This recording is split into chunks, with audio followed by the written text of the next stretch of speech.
গান আর ব্যাচ।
এটা অন্যায় হচ্ছে,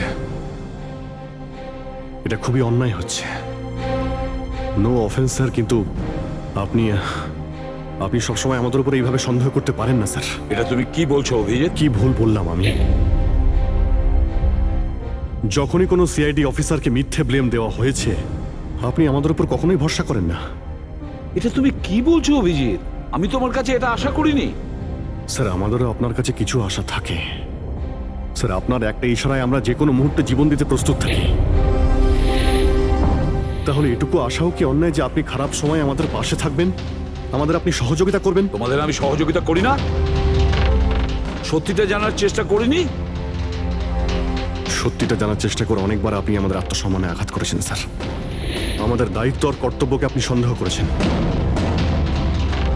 যখন আমাকে মিথ্যে অপবাদ দেওয়া হয়েছিল, আপনি আমার উপরে ভরসা করেননি স্যার। আর যতক্ষণ পর্যন্ত অভিজিৎ নিজেকে নির্দোষ প্রমাণিত করছে, ওকে জেলেই থাকতে হবে। যখন দয়াকে মিথ্যে অপবাদ দেওয়া হয়, তখন ওকেও আপনি ভরসা করেননি স্যার। কিন্তু হয়তো আপনি একটা কথা ভুলে গেছেন, একবার আপনাকেও এরকম মিথ্যে অপবাদ দেওয়া হয়েছিল স্যার।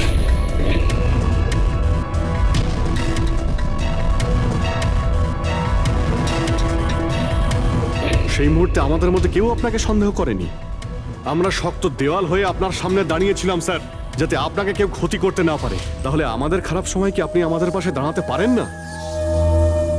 অভিজিৎ কোনো অপরাধীর থেকেও বিপজ্জনক একজন ইমোশনাল সিআইডি অফিসার। তুমি ইমোশনাল হয়ে যাচ্ছ অভিজিৎ। আমি তোমাকে এই কেস থেকে সরিয়ে দিলাম।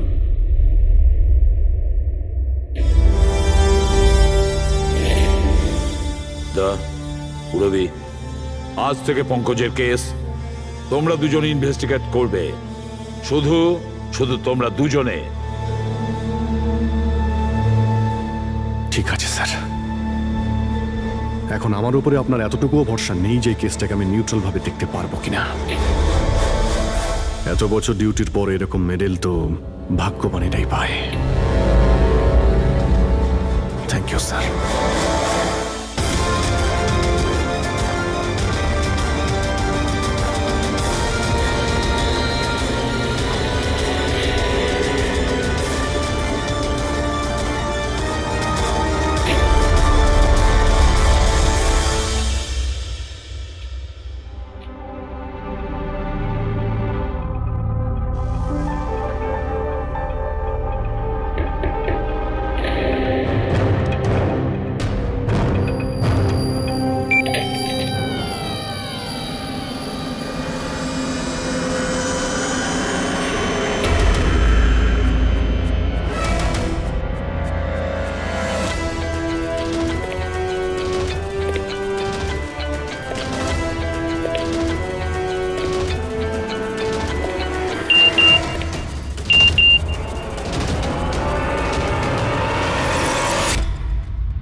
নিজের পিঠ আমার দিকে করে দাঁড়িয়ে পড়ো।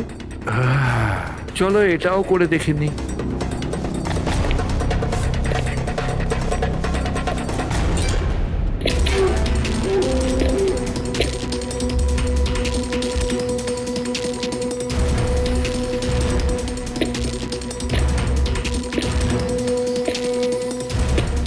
আপনি এসে গেছেন স্যার, আমি আপনার জন্য অপেক্ষা করছিলাম। ওইখানে আপনার ফাইলটা আছে, ওখানে পুরো ফাইন্যান্সিয়াল প্ল্যান পড়ে আছে এবং আমার স্থির বিশ্বাস যে আপনার খুব পছন্দ হবে।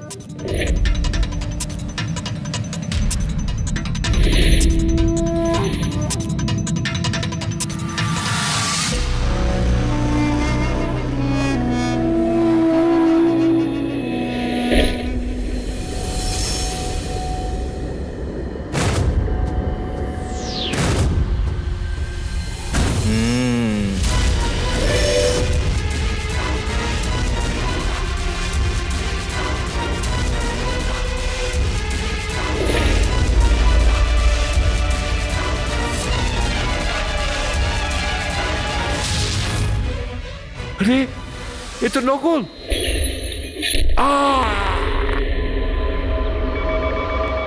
Hello, ACP Pradyuman here. What?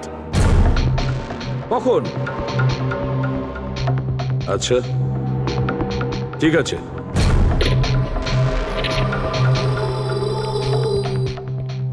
Abhijit, Vikram বিজয় খুন হয়েছে। বিক্রম বিজয় মানে ওই কেলেঙ্কারি কেসের? হ্যাঁ হ্যাঁ, ওই বিক্রম বিজয় আজও আইনকে ফাঁকি দিয়ে পালাচ্ছিল, আর আজই ও খুন হয়েছে ওরই বাড়িতে। একদিন না একদিন তো এটা হওয়ারই কথা ছিল স্যার। এত শত্রুও পুষেছে ঘরের মধ্যে। Sir, I am really sorry sir, একটু লেট হয়ে গেলাম। কি ব্যাপার পঙ্কজ, কোথায় ছিলে তুমি? স্যার আসলে বাবার শ্রাদ্ধ ছিল আজ, তাই মন্দিরে গেছিলাম পুজো দিতে। ঠিক আছে। আর এটা হাতে কি হয়েছে? আরে স্যার, আসতে গিয়ে লেগে গেল, তেমন কিছু না, খুব বেশি লাগেনি স্যার। ঠিক আছে, তৈরি হয়ে নাও, একটা মার্ডার কেস এসেছে। আর শোনো,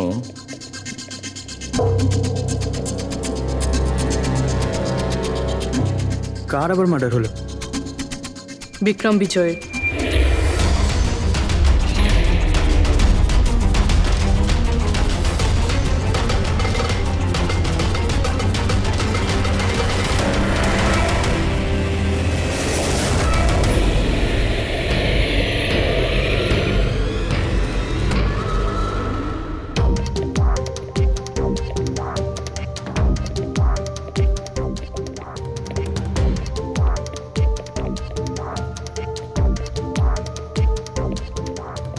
সিআইডি? হ্যাঁ, স্যার আমি গোপাল, বিক্রম স্যারের ম্যানেজার। এই তিনজন কারা? এ মোহিত, বিশাল আর ও হলো রাঘব, এরা স্যারের সিকিউরিটি গার্ডস। ও, আর ইনি? ইনি বিক্রম স্যারের ওয়াইফ মধু ম্যাডাম, আর বাকিরা সব স্টাফ। বডি কোথায়? স্যার বডি ভেতরে আছে। এই ঘাড়ে আঘাত করেছে আর পেট আর বুকেও মেরেছে। খুনি এটা শিওর হতে চেয়েছিল যে কোনোভাবেই যেন এ বেঁচে না যায়।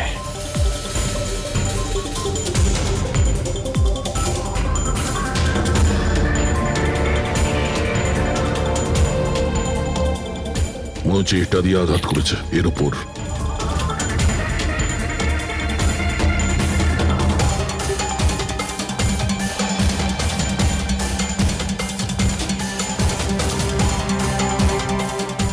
বিক্রমের ফোনে শেষ মেসেজটা কোনো আননোন নাম্বার থেকে এসেছিল। নিজের পিঠ আমার দিকে করে দাঁড়াও। পিঠ আমার দিকে মানে ওই লোকটা কি একে নিজের মুখ দেখাতে চাইনি নাকি?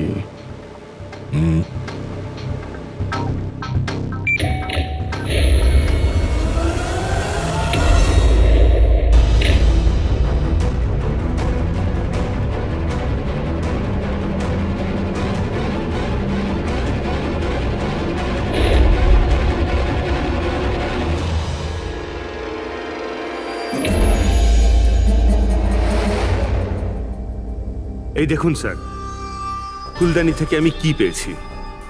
Audio recording device. Audio recording device মানে এই রুমের মধ্যে যা কথাবার্তা হচ্ছিল সেটা কেউ শুনছিল। স্যার, ওর আমি নাম তো জানি না, কিন্তু ও যেভাবে প্রস্তুতি নিচ্ছিল ওটা দেখে তো মনে হচ্ছিল যেন ওনার কোনো বিশেষ ক্লায়েন্ট হবে, আর উনি বিক্রমের সাথে দেখা করতে চাইছিলেন। এই ক্লায়েন্ট বিক্রমের কন্ট্যাক্ট এলো কি করে? স্যার আমার জন্যে ও আগে আমাকে কন্ট্যাক্ট করেছিল। ও বিক্রম স্যারের পুরো ইতিহাস ভালো করে জানতো, আর বিক্রম স্যার ওর এই হোমওয়ার্কে খুব ইমপ্রেসড হয়েছিল, আর উনি আমাকে মিটিং ফিক্স করতে বলেছিলেন। আপনি ওর সঙ্গে আগে দেখা করেছিলেন? না স্যার, ওই ফোন করেছিল, আর সেটাও প্রাইভেট নাম্বার থেকে।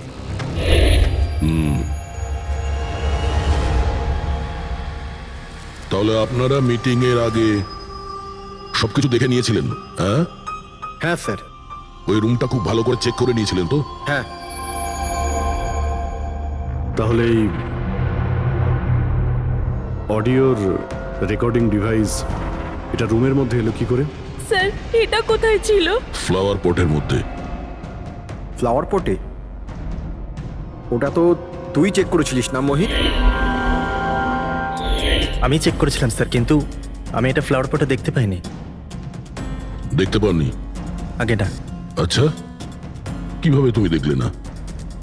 ব্যুরো চলো, ওখানে সবাই খুব ভালোভাবে দেখতে পায়।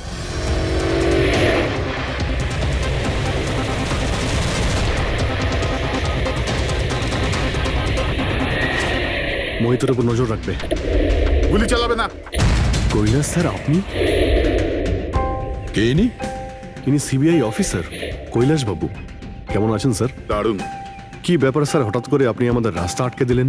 অভিজিৎ, আমার ওই লোকটাকে চাই যে তোমাদের সিআইডির গাড়িতে বসে আছে। মোহিত? ও ও আমাদের অপরাধী স্যার, ওকে আমরা ব্যুরোতে নিয়ে যাচ্ছি ইন্টারোগেট করার না জন্য। অভিজিৎ, ও অপরাধী নয়, ও একজন সিবিআই অফিসার। কি বলছেন আপনি? এই মোহিত সিবিআই অফিসার? কিন্তু স্যার এ তো ওই বিক্রমের ওখানে গার্ডের চাকরি করছিল। দেখাবার জন্য, সত্যিটাকে লুকোবার জন্য। কিরকম সত্যি স্যার? মোহিত একজন আন্ডার কভার। ও আমার কথাতেই ওখানে ডিউটি করছিল, আর আমার কথাতেই ও বিক্রমের ওখানে রেকর্ডিং ডিভাইসটা লাগিয়েছিল। আর এই কারণে কিছুই বলতে হচ্ছিল না। আন্ডার কভার মরে যাবে, কিন্তু প্রোটোকল ভাঙবে না। না ঠিক আছে স্যার, ওই অ্যাকচুয়ালি কিছু জিজ্ঞাসাবাদ তো করতেই হবে, খুনের ব্যাপার তো, জাস্ট জেনারেল জিজ্ঞাসাবাদ। আর আমরা ওই অডিও রেকর্ডিংটা পেতে পারি স্যার? আমরা জানতে চাই যে খুনি আর বিক্রমের মধ্যে কি কথা হয়েছে। আপনি এসে গেছেন স্যার, আমি আপনার জন্যই অপেক্ষা করছিলাম। ওইখানে আপনার ফাইলটা আছে, ওখানে পুরো ফাইন্যান্সিয়াল প্ল্যান পড়ে আছে, এবং আমার স্থির বিশ্বাস যে আপনার খুব পছন্দ হবে। এটা নকল। মনে হচ্ছে এই বিক্রম বিজয় খুনিকে চেনে, সেই কারণে খুনি ওকে নিজের মুখ দেখতেই দেয়নি। আর যখন বিক্রম জানতে পারে যে যে টাকাগুলোকে দেওয়া হয়েছে সেগুলো নকল, তখন সে বিক্রমকে খুন করে আর ব্যাগ নিয়ে চলে যায়।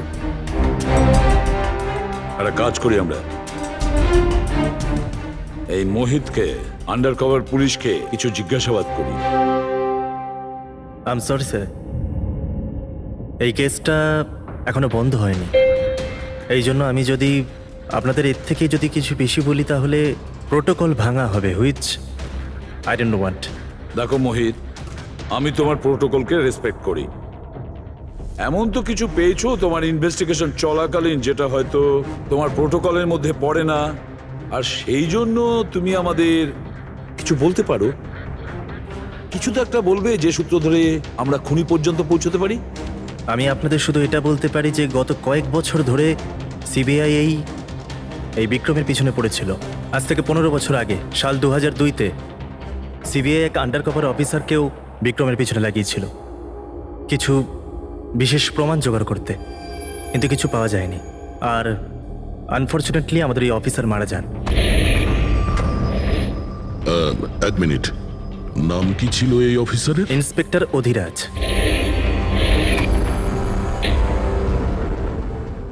ইন্সপেক্টর অধিরাজ? এই বোতলে যে রক্তটা আছে, এই রক্তে বিক্রমের ডিএনএ ছাড়াও অন্য কারো ডিএনএ আছে। বিক্রমের ডিএনএ ছাড়াও অন্য কারো ডিএনএ আছে? তুমি বলতে চাইছো অন্য কেউ ছিল? কে ছিল সালুকে? ক্রিমিনাল ডাটাবেসের সঙ্গে কম্পেয়ার করে দেখেছিলে, ম্যাচ করে দেখেছিলে তুমি? তার দরকার পড়েনি। প্রয়োজন ছিল না কি বলছো সালুকে? সেটা কার ডিএনএ? ওই ডিএনএ হ্যাঁ, পঙ্কজের। হোয়াট?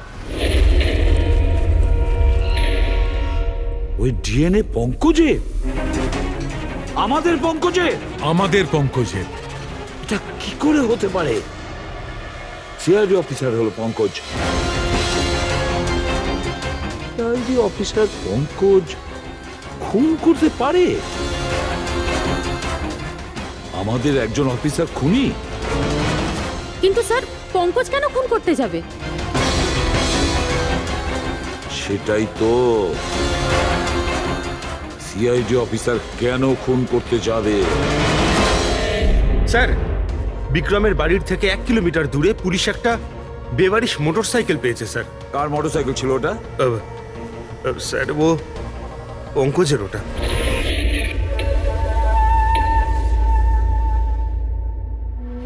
ভাবছিলাম তাই। তার মানে পঙ্কজের বাইকটা পাওয়া গেল ওখানে, আর আপনাদের কারুর অবাক লাগলো না? ফ্রেডি, বিক্রম বিজয় যে মারা গেছে আজ 15 বছর আগে, অধিরাজ বাবু পঙ্কজের বাবা একটা আন্ডার কভার কব বডিগার্ড সেজে বিক্রম বিজয়ের বিরুদ্ধে প্রমাণ জোগাড় করছিল, আর সেই কারণে ও মারাও গেছে। তার মানে স্যার, পঙ্কজ এটা ভাবে যে পঙ্কজের বাবার মৃত্যুর পিছনে এই বিক্রম বিজয়ের হাত রয়েছে, আর এই জন্য ও ওর বাবার মৃত্যুর প্রতিশোধ নেবার জন্য।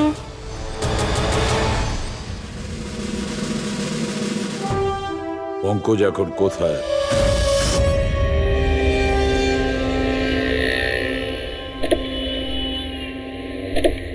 আরে স্যার, আপনারা? আরে এই প্রশ্নটাই তো আমরা তোমাকে জিজ্ঞেস করছি। তুমি এখানে কি করছো? তুমি তো অসুস্থ ছিলে। আরে স্যার, বাইক চুরি হয়ে গেছিল আমার। এই সামনে থানাতেই রিপোর্ট লেখাতে এসেছিলাম। এই দেখুন। আমরা জানি তোমার বাইকটা কোথায়। আপনারা কি করে জানলেন স্যার?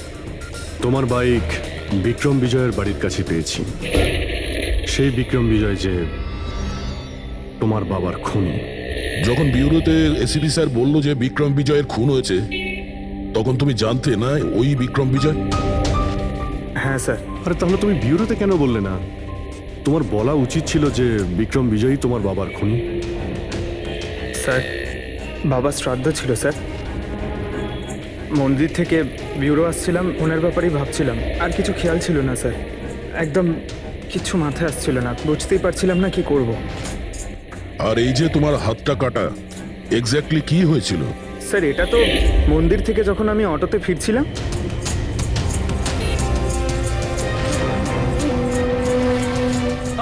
কি হলো স্যার?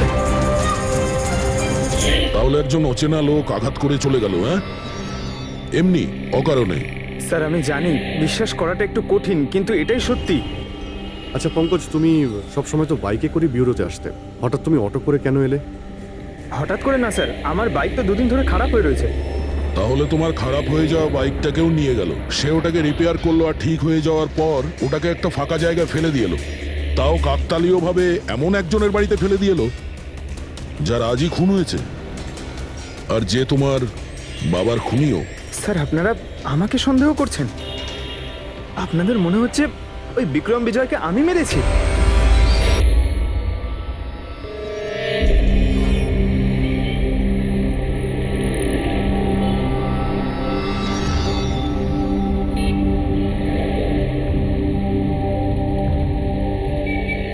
যদি এই পঙ্কজ নিজের বাড়ি থেকে বিক্রম বিজয়ের বাড়িতে যায়, তো এখানে এই জাংশন থেকেই গিয়েছে।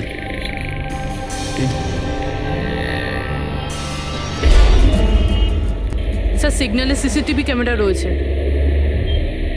এই সিসিটিভি ক্যামেরার ফুটেজ থেকেই আমরা জানতে পারবো যে পঙ্কজ ওই বাইকে করে এখান থেকে গিয়েছিল নাকি ওটা অন্য কেউ ছিল।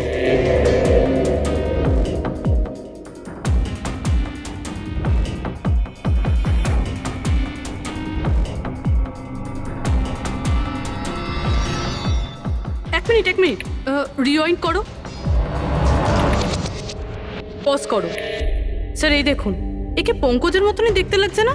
বাইকের নাম্বার হলো XYA4784। স্যার পঙ্কজের বাইকের নাম্বারও এটাই। পুরবী, এই পঙ্কজ এতটা তো ভুল করবে না যে একটা অপরাধ করতে যাওয়ার আগে রাস্তায় আর একটা অপরাধ করবে, সিগন্যাল ভাঙা। নিশ্চয়ই কেউ আছে যে পঙ্কজকে ফাঁসাতে চাইছে, আর সেই কারণেই ও সিগন্যালটা ভেঙেছে, যাতে আমাদের যে সন্দেহটা আছে পঙ্কজের উপর ওটা আরো মজবুত হয়। কিন্তু স্যার পঙ্কজকে কে ফাঁসাতে চাইবে?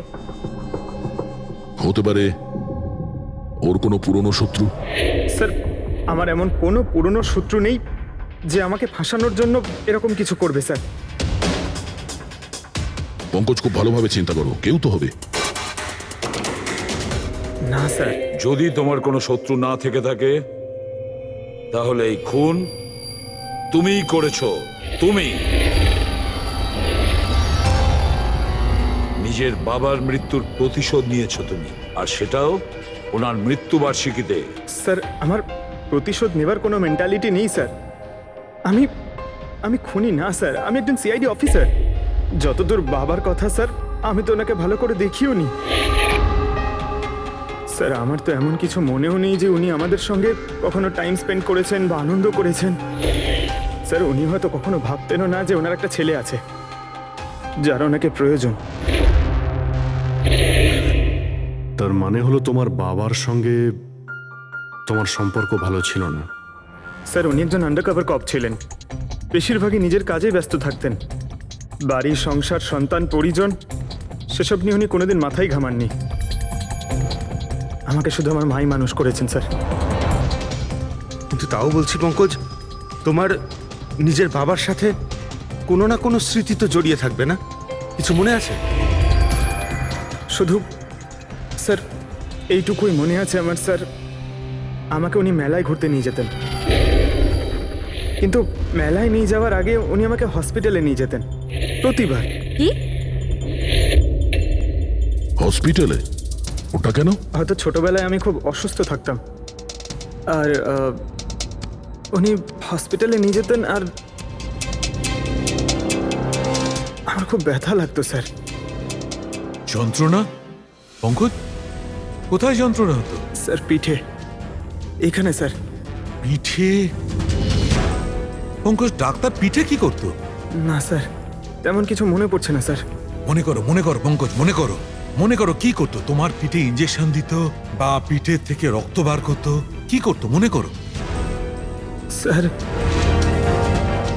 স্যার স্যার ড্রিল মেশিন দিয়ে কিছু করতো হসপিটালে। কি বলে? ড্রিল মেশিন দিয়ে? আর তারপরে তোমার পিঠে যন্ত্রণা হতো? খুব ব্যথা করতো স্যার, আমি তো এক সপ্তাহ ঠিক করে বসতে পারতাম না। আর তারপর বাড়ি যাবার পর তোমার ঘুম পেত, অদ্ভুত কিছু মনে হতো, মাথা ঘুরতো? হ্যাঁ স্যার। স্যার মেলায় যখন আমি ঘুরতে যেতাম তখন ঘোরের মধ্যে থাকতাম স্যার, সারাক্ষণ মাথাটা ঝিমঝিম করতে আর ঘুরতো স্যার। কিন্তু স্যার এই কথাটার কেসটার সাথে কি সম্পর্ক? সম্পর্ক আছে বস। আমার মনে হচ্ছে এর বাবা এর খুব কম বয়সে এর বোন ম্যারো ডোনেট করে দিয়েছিল। কিন্তু স্যার বাচ্চাদের বোন ম্যারো ডোনেট করা তো বেআইনি কাজ। বেআইনি কাজ, কিন্তু আমার মনে হচ্ছে বস টাকার জন্য বা যে কোনো কারণেই হোক ওই ডক্টর এর বাবার জন্য এই সমস্ত করেছে। সেটা বুঝলাম স্যার, কিন্তু আমি এখনো এটা বুঝতে পারছি না যে ওই ঘটনাটার এই কেসের সাথে কি সম্পর্ক। কানেকশন এইটা পুরোপুরি, যখন কাউকে বোন ম্যারো ডোনেট করা হয়ে থাকে তখন যাকে বোন ম্যারো ডোনেট করা হয়েছে সেই ব্যক্তির হিউম্যান কাইমারিজম হয়ে যায়। হিউম্যান কাইমারিজম?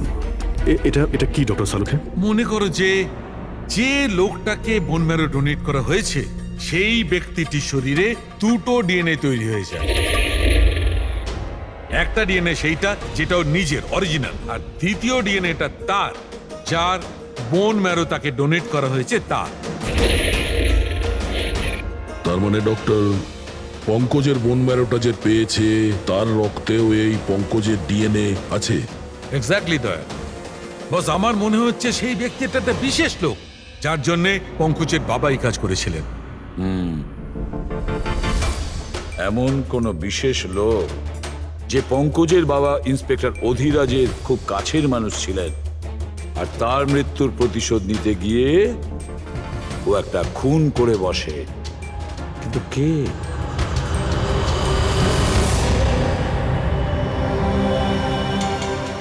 দয়া। Hi sir. Hello Abhijit. Hi Daya, কেমন হ্যালো, আছো? গুড। সরি, আপনাকে এরকম একটা জায়গাতে ডেকে আনতে হলো। অভিজিৎ, যে ইনফরমেশন তোমার দরকার ছিল সেটা না সিআইডি অফিসে দেওয়া যেত না আমার অফিসে। থ্যাংক ইউ স্যার আমাদের সাহায্য করার জন্যে। স্যার, পঙ্কজ একজন সৎ অফিসার, আর যদি আপনার সাহায্যকে আমরা নিরাপরাধ প্রমাণ করতে পারি। অভিজিৎ, তোমার মনে আছে এক বিপজ্জনক অপরাধী ছিল রাকা, তাকে ধরতে তুমি আমাকে সাহায্য করেছিলে।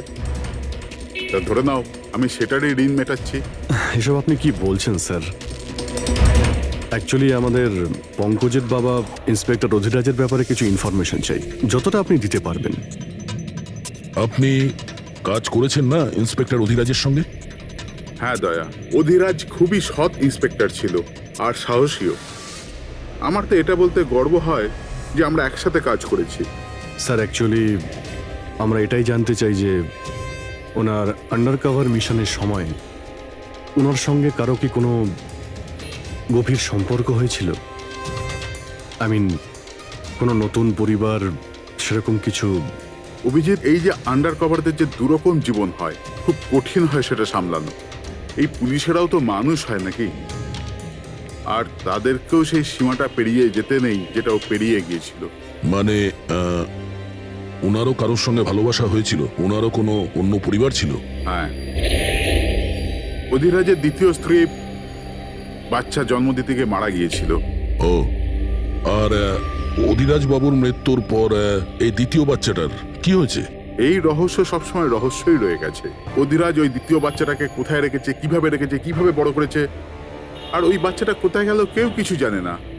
আর এই যে বাচ্চাটা, মানে দ্বিতীয় বিয়ের বাচ্চাটা, কত বয়স ওর? এ পঙ্কজের থেকে 2-3 বছর বড় হবে। বিয়ে পঙ্কজের মায়ের সাথে আগে হয়েছিল, কিন্তু বাচ্চা দ্বিতীয় স্ত্রীর আগে হয়েছিল।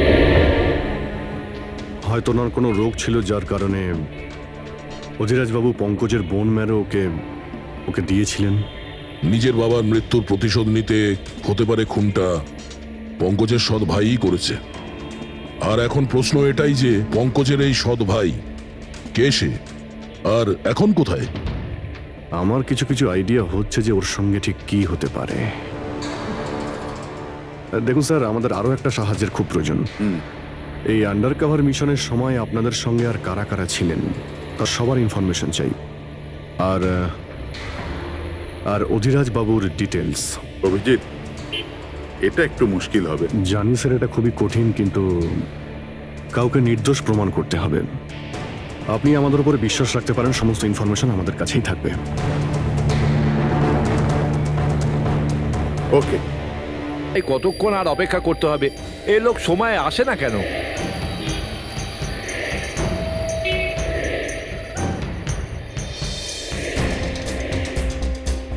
আরে ভাই, আধ ঘন্টা ধরে অপেক্ষা করছি। আজই আমার পুরো টাকা চাই। আজই আমাকে এই শহর ছেড়ে দিতে হবে। তোর হিসাব তো আমি আজ এখনই এই মুহূর্তে করব।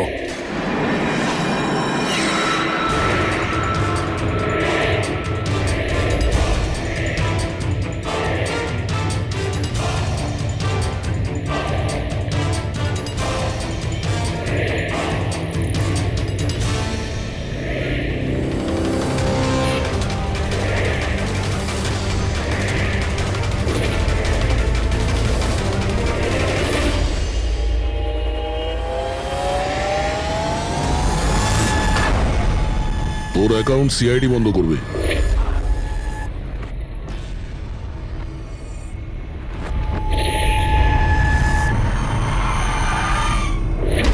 বাবার ধার মেটানো প্রত্যেক সন্তানের কর্তব্য, আর যে ছেলে এটা করে তাকেই ভালো ছেলে বলা হয়, আর সেটা হলাম আমি। তুমি তো কিছু করনি, আমি নিয়েছি আমার বাবার মৃত্যুর বদলা। দেখো মোহিত, তোমাদের বাবা ইন্সপেক্টর অধিরাজ একজন সৎ, একজন কর্তব্যপরায়ণ পুলিশ অফিসার ছিলেন। কি ভাবছিলে তুমি তোমার মতন একজন অপরাধীর বাবা হয়ে গর্ব করতেন, নাকি পঙ্কজের মতন একজন সৎ সিআইডি অফিসারের উপর? তার সত্যি কথা বলতে তো বাবার সব সময়ই এই পঙ্কজের উপর গর্ব ছিল, আর ভালোবাসতো একেই বেশি। আমাকে তো উনি অনাথ আশ্রমে দিয়ে দিয়েছিলেন স্যার, যাতে ওনার দ্বিতীয় পরিবারের ওপর কোনো আঁচ না আসে। তুমি যখন এই কথাটা জানতে আমাদের কাছে এলে না কেন? আমি তো তোমার ভাই, একসঙ্গে ধরতাম বিক্রমকে, তাও আইনের পথে। চাই না আমার তোমার সাহায্য। আমাদের বাবার হত্যাকারীকে কিভাবে ধরতে হবে, কিভাবে ওর উপর প্রতিশোধ নিতে হবে, এর প্ল্যানিং আমি আগে থেকে করে রেখেছিলাম, অনেক দিন থেকে। আর এটাই হলো কারণ আমার সিবিআই অফিসার হওয়ার। আর ঠিক আমার বাবার মতোই একটা আন্ডার কভার মিশনে গেছিলাম ওই বিক্রমের বিরুদ্ধে, কিন্তু এইবার তাকে সাজা দেওয়ার জন্য নয় স্যার, বরং ওকে শেষ করার জন্য। একজন সিবিআই অফিসার হয়েও তুমি অপরাধ করেছো। তোমাদের মতো অফিসারের জন্যই সবাই আইনের উপরে ভরসা করতে পারে না। এই কাজে কেতন তোমাকে সাহায্য করেছিল না? হ্যাঁ স্যার, কেতনও আমার বাবার সাথে কাজ করত, সেও একজন আন্ডার কভার অফিসার ছিল, সেই আমাকে সবকিছু বলেছে। আর তার বলাতেই আমি জানতে পারি যে ছোটবেলায় আমার একটা অপারেশনও হয়েছিল। আর যখন তুমি জানতে পারলে যে তোমার রক্তে দুটো ডিএনএ আছে, একটা তোমার আর একটা আমার, তুমি খুন করে আমাকেই ফাঁসিয়ে দিলে। হ্যাঁ, আর এই জন্য আমার রক্ত বার করে আমি ওই অস্ত্রের ওপরে ছড়িয়ে দিয়েছিলাম,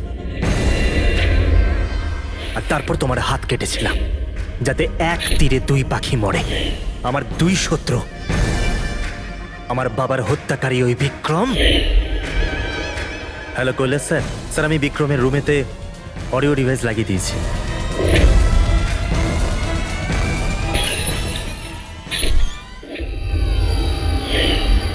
আর তুমি আমাকে এত ঘৃণা করার কারণ কি ভাই? কেন করবো না বলো তো?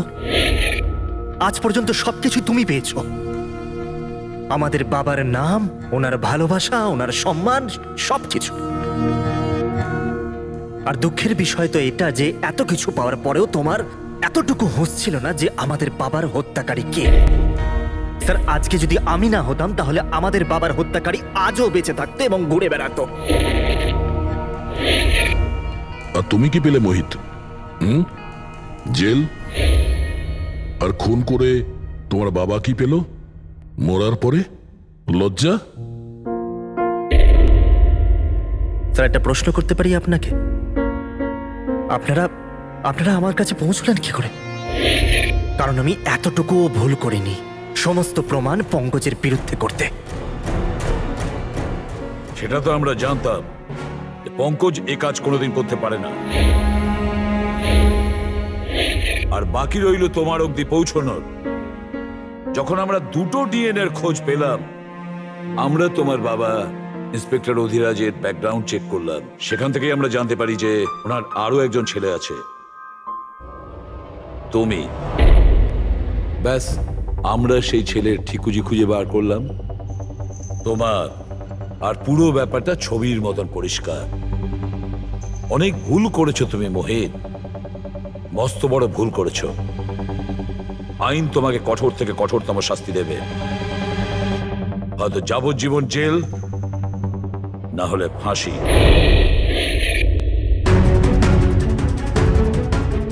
ফ্রেডরিক,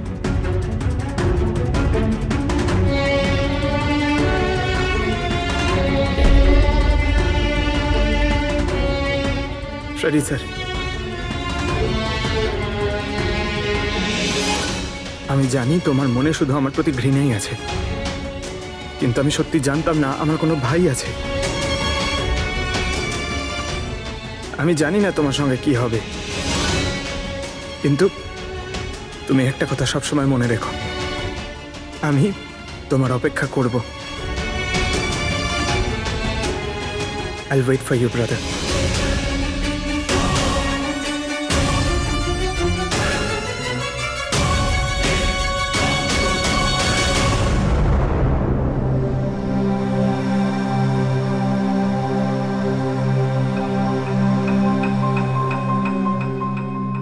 পঙ্কজ, দেখো, তোমার যে ভালো দিকটা আছে না, সেটা কিন্তু বাঁচিয়ে রাখবে খুব ভালো করে।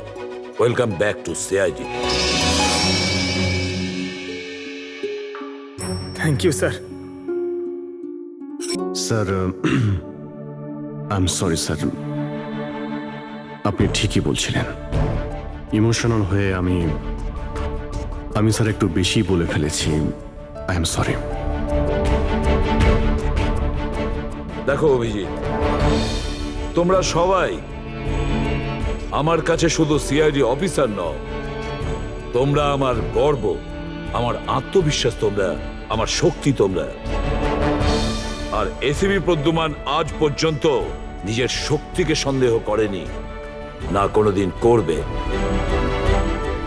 সময় তো সব সময়ই মানুষের পরীক্ষা নেয়, কিন্তু কর্তব্যের পথে চলার সময় যদি নিজের সন্তানের ওপরেও গুলি চালাতে হয়, আমাদের হাত যেন না কাঁপে।